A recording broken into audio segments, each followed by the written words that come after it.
Саламатсыздар бардактуу телекөрүүчүлөр. Биздин кайрадан Wi-Fi чайпай бизнес берүүбүз. Биздин бүгүнкү темабыз интернет дүкөн деген эмне, анан кантип акча тапса болот. Биздин бүгүнкү чай үстүндөгү коногубуз бизнес кеңешчи, жеке ишкер Санжарбек Аданов. Студиябызга куш келипсиз. Деги эле өзүңүз тууралуу айтып берсеңиз, кантип ишкердикке келип калдыңыз? Буга чейин эмне менен алектенет элеңиз? Рахмат алейк. Мен атым Санжар, фамилиям Аданов.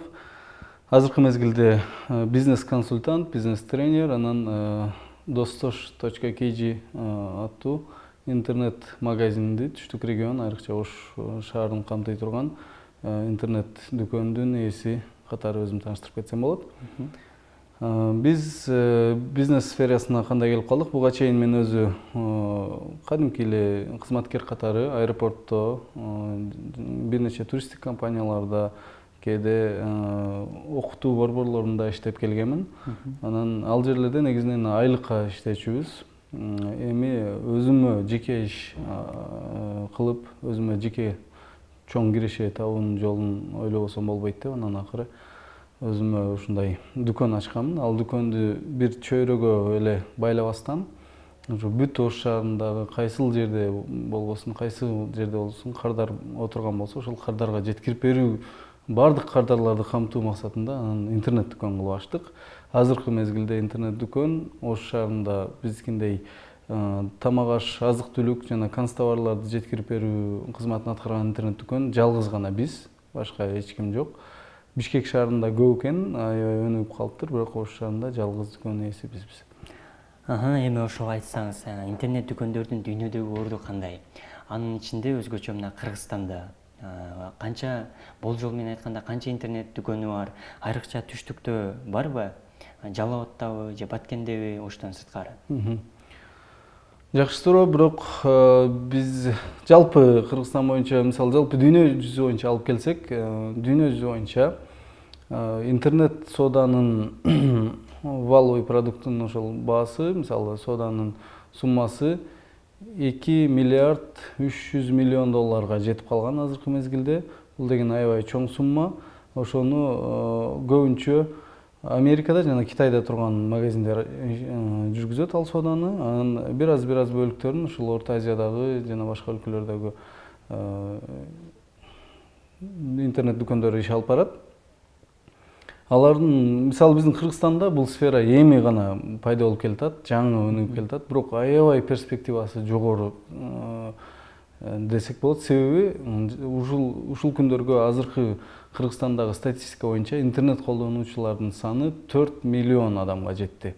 Демек 4 миллион адам биздин потенциалдуу кардарыбыз деп эсептесе болот. 4 миллион адамдын эң кеминде 10% эле биз менен иштеше турган болсо, бул 400 миң адам дегенди билдирет. Кеминде 400 миң адам биз менен иштешкенге мүмкүнчүлүгү бар. Толук мүмкүнчүлүк бар. Кыргызстандагы интернет гиганттардын, интернет дүкөндөрдүн гиганттарынын бири Светофор KG, мисалы аны көбү билишет. Ал көбүнчө ошол бытовой техника менен иштейт. Ал дагы бир гиганттардын бири, бирок ал анча мындай биздин чөйрөдө таанымал эмес, бирок чет өлкөдө таанымал QV деген бир сайт бар. Ал сайт интернет маркетплейс деп коет. Ал мисалы мындайча айтканда интернеттен базар ачкан да. Интернеттен базар ачкан бир адам Дордойдон товар алып Казакстанга сатып жүрүп, анан мен качанга чейин ушинтип жүктү өзүм жонума көтөрүп, границадан өтүп, анан мындай кыйынчылыктарды көрүп жүрө берем. Андан көрө интернет аркылуу эле ушуну сатып туруп, оңой жеткирүү жолдорун таппаймынбы деп анан ачкан. Уже ачканына бир нече жылдар болуп калды. Ошол киши азыркы мезгилде 20 миңден кем эмес клиенти бар.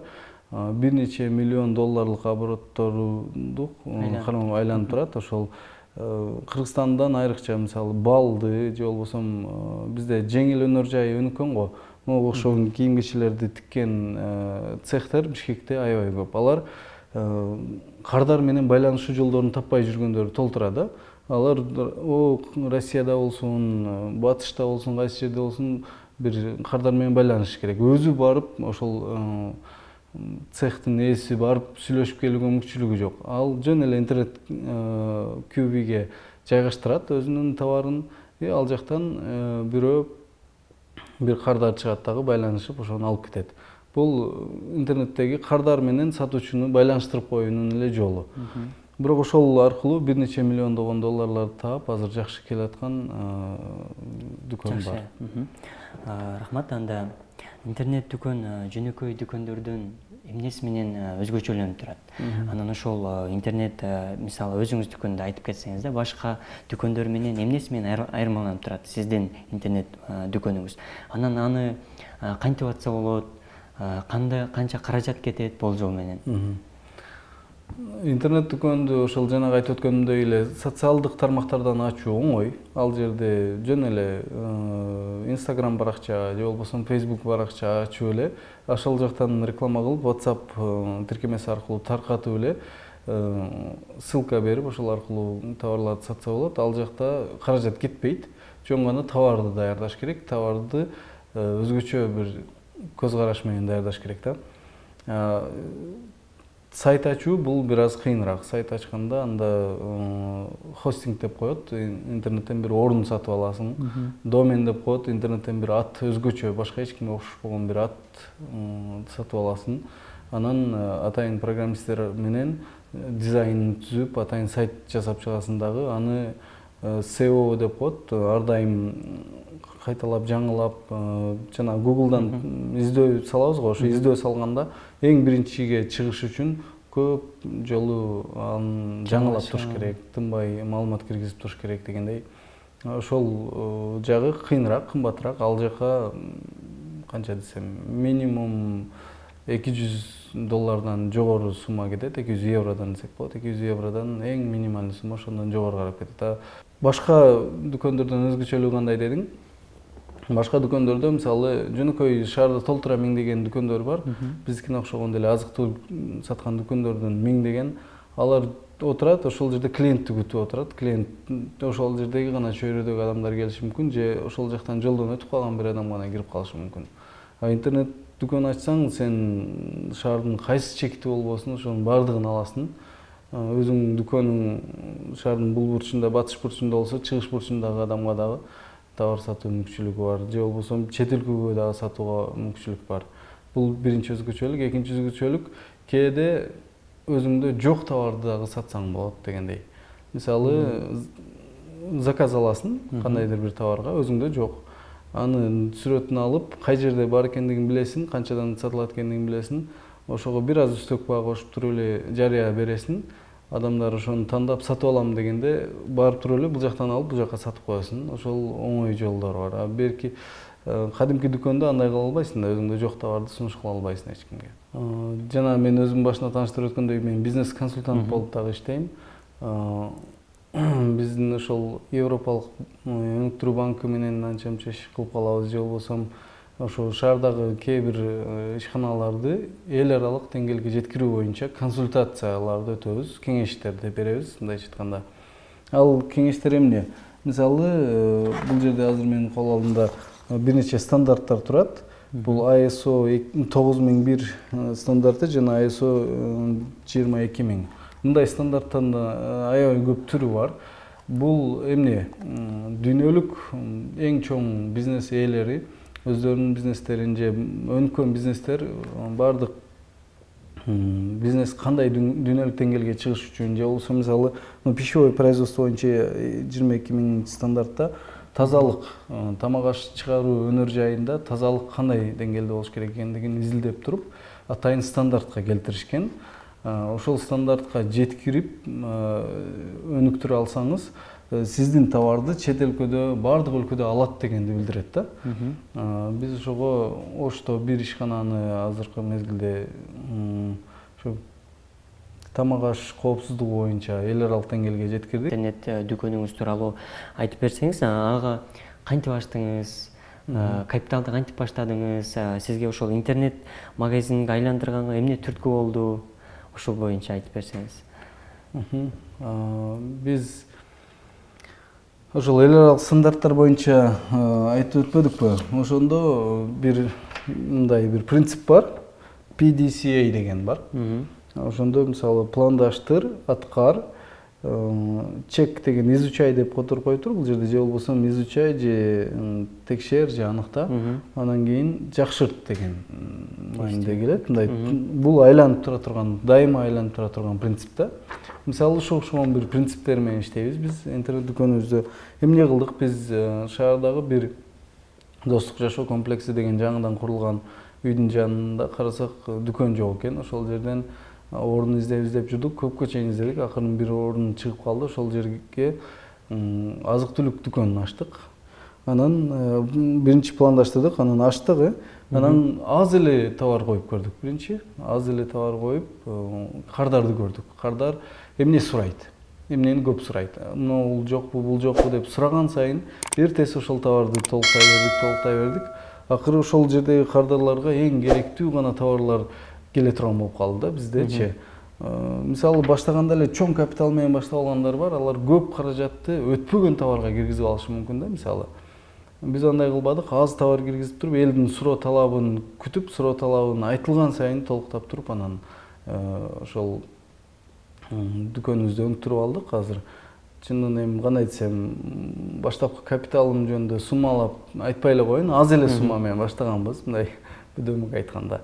Аябай аз эле сумма менен баштап туруп, келишимдердин негизинде, ошол кардарлардын көбөйүшүнүн негизинде анан бара-бара көтөрүп, азыркы мезгилде кандай десем, 1 миллион сомду чапчып калды десек болот, бир айлык оборотторубуз ошол. Анан эми ал түздөн түз клиент менен иштешкен, кардар менен иштешкен дүкөнүбүз да. Ошол жерде 1 миллион сомдук оборотту карап эле отура бербестен биз чоңойто эледик да. Бул кичинекей дүкөн болуп калды, чоңойтуш керек. Кандай кылабыз дедик, анан биз ошол интернет дүкөнгө өттүк. Ал жерден жерди чоңойтуп, мисалы кардарды күтүп отура бербестен, же экинчи кабатты куруп, же подвал жасап, же андай кылып коздобостон, биз ошол эле жайгашкан товарларыбыздын баардыгын интернетке сүрөткө тартып эле киргизип, бааларды коюп, ошол эле базар баасында аябай арзан кылып койдук. Ошол мисалы убактысы жок адамдар, же сен мисалы жумуштан аябай кеч барышың мүмкүн, үйдө отуруп кыйналып базарга барып келгенге кыйынчылыктар көп болот. Мисалы такси жалдаш керек, убактың жок. Андан көрө сен жаңы бир көрсөтүү даярдап алганың жакшыраак да, 1-2 саат базарда жүргөндөн көрө турабы. Ошого ошондой адамдарды эске алып, же көп балалуу энелерди, же инвалид адамдарды эске алып туруп, же жөн эле убактысы тар, акчасы көп адамдар бар болушу мүмкүн. Ошолордун баарын эске алып туруп интернет дүкөнгө айландырдык. Азыр ошол интернет дүкөнүн өнүктүрүп келатабыз. Өзүңүз бизнес кеңешчи катары, ошол бизнестин ээси катары, ошол интернет дүкөнгө айландырам дегендерге кандай кеңеш бересиз? Жакшы. Статистикадан алсак, мисалы дүң соода бар, анан чекене соода бар, мындай розничный торговля деп коет орусча. Ошол розничный торговля Ош шаарында бир айда 356 миллион сом айланат экен. 356 миллион сом. Бул деген ошол базардагы соодалар, ошол чакан дүкөндөрдөгү соодалардын баардыгынын суммасы 356 миллион сом бир айдык эле соода. Ар бир адам кардар алган товардын суммасы. Ошол суммалардын азыр 1% гана интернет аркылуу сатылып атат да. Бул деген өтө аз. Ошону көбөйтүш керек. Көбөйтүүнүн жолдору ошол интернет дүкөндөрдү ачып эле көп нерсени интернетке жайгаштырып, интернет колдонуучулар көбөйүп калганына пайдаланып туруп, ошону ачып калыш керек. Азыркы мезгилде ким ачып калса утат, себеби бул аябай өнүгө турган сфера болгон үчүн кийин интернет дүкөндөр толуп кеткен убакта биринчи ачылган адамдыкы албетте утат деген. Бул биринчи кеңешибиз. Анан жарнама жөнүндө айтып калдым. Ошо интернет жарнамалар азыркы Кыргызстандын рыногунда статистика боюнча 7-8% гана камтып атат. Бирок 7-8% болсо дагы аябай бул мындайча айтканда даректүү жарнама десе болот. Мисалы Facebook тармагы аркылуу жарнама кылсаңыз, сиздин жарнамаңызды канча адам окуду, канча адам ошол боюнча сиздин сайтыңызга кирди, же кандайдыр бир заявка таштады, же запрос таштаганын точно билсеңиз болот да. Бул мисалы телевидениеде андай нерсе жок. Телевидениеде бересиң, саналуу канча адам так көрдү билиш аябай кыйын. Гезитти деле беришиң мүмкүн, бирок гезиттин так санын билбейсиң, канча адам окуду, канча адам окубады. Бирок интернет аркылуу жарнама жайгаштыруу азыркы мезгилде даректүү катары келатат. Мисалы Lalafo деген сайтты түзгөндөрдү билсең керек. Алар бир нече жыл мурда жөнөкөй эле бир офисте башташкан, азыркы мезгилде чоң сферага айланды. Андай Доска KG, Доска Авто KG деген бар. Да бир нече ушундай сайттар бар. Алар ушу жарнаманы жайгаштырып беришет жана алардын өздөрүнүн ар дайым колдонулчу контингенттери бар. Ошол эле Sветофор KG дагы азыр интернет маркетплейс деп жана айтып өткөндөй интернет орун ача баштады. Ошол жерден каалаган адам өзүнө бир орун сатып алып эле Sветофор KGден. Анын ар дайым колдонулчу кардарлары 3000 адам. Күнүгө 3000 адам кирип турат ал сайткачы. Ошол 3000 адам кирген сайттан орун алып туруп, өзүңүздө бар бир аз товарды жайгаштырып, ошол жерде сатсаңыз дагы болот. Ал дагы бир жеңил жолдору. Бул биздин кеңеш катары айтып өтсөк болот. Жаштар мисалы жөнөкөй эле эң жакшы телефонун болсо, ошол телефон аркылуу сүрөткө тартып, товарлардын модельдерин, түрлөрүн, бааларын, мисалы размерлерин же ошондой маалыматтарды тагыраак жайгаштырып, ошо Sветофор KG аркылуу деле мисалы сатса болот.